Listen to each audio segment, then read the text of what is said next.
राधा वल्लभ श्री हरिवंश।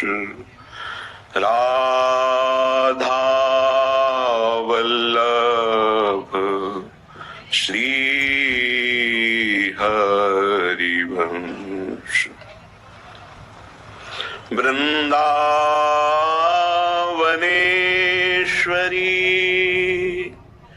तवैव पदारविन्दम्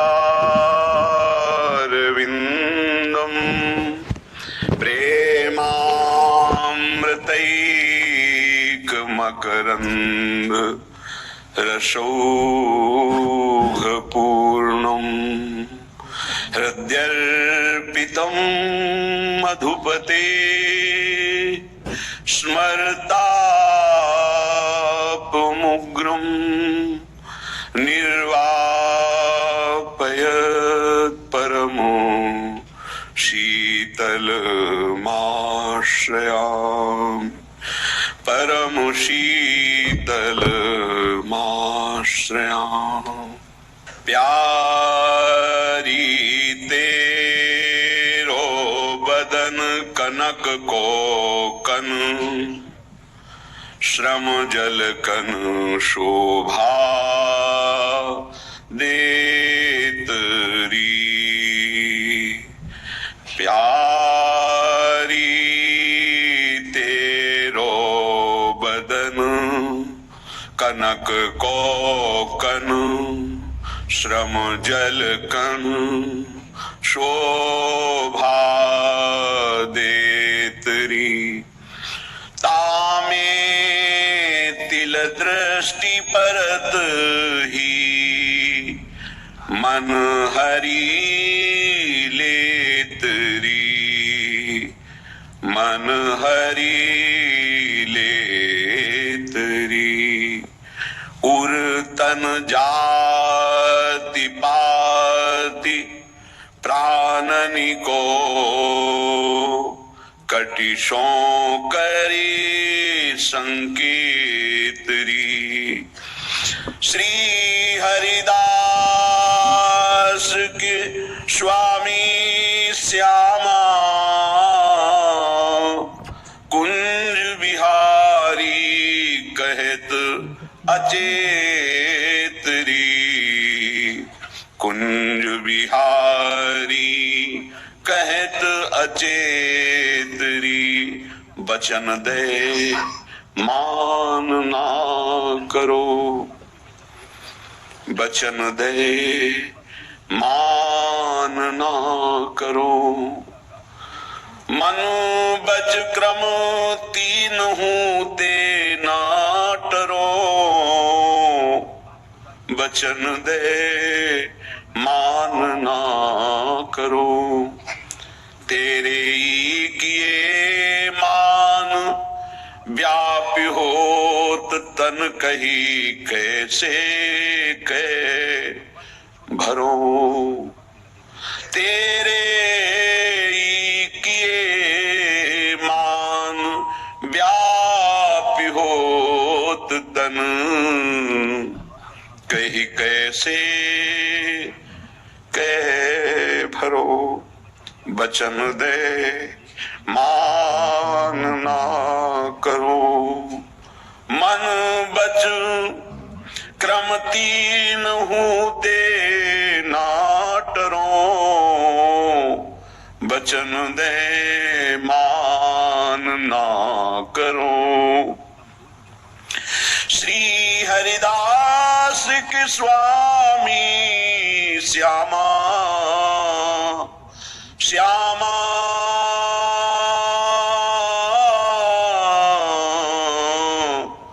स्वामी श्यामा। श्री हरिदास के स्वामी श्यामा कुंज बिहारी कहतरी प्यारी कैसे कैलरो।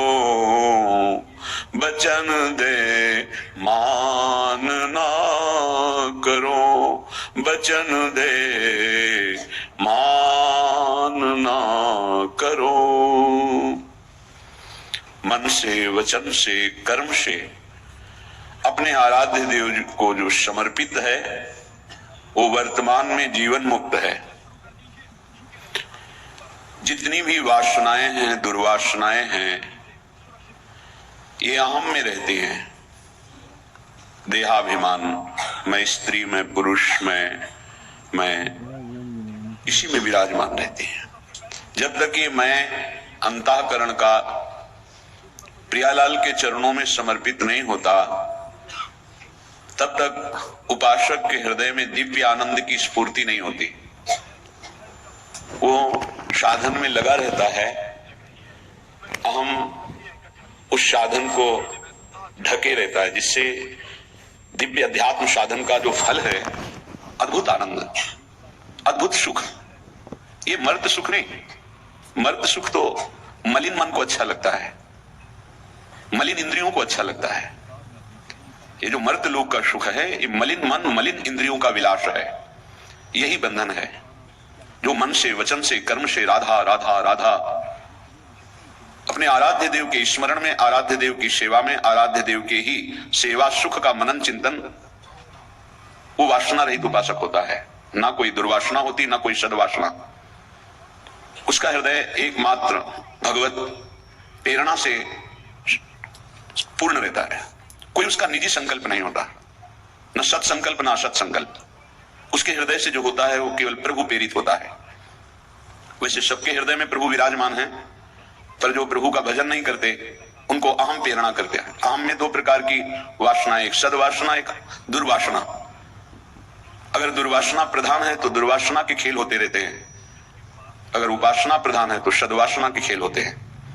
लोक लोकांतर के सुखों की चाह, रिद्धि सिद्धियों की चाह, अभी रंग नहीं आया, न सद्वासना न असद्वासना। अहम का पूर्ण समर्पण, तब उसमें प्रेम का प्रादुर्भाव होता है, तब उसमें विशुद्ध बोध स्वरूप जो ज्ञान है वो जागृत होता है। इसलिए उपासक को समर्पण पर ध्यान देना चाहिए।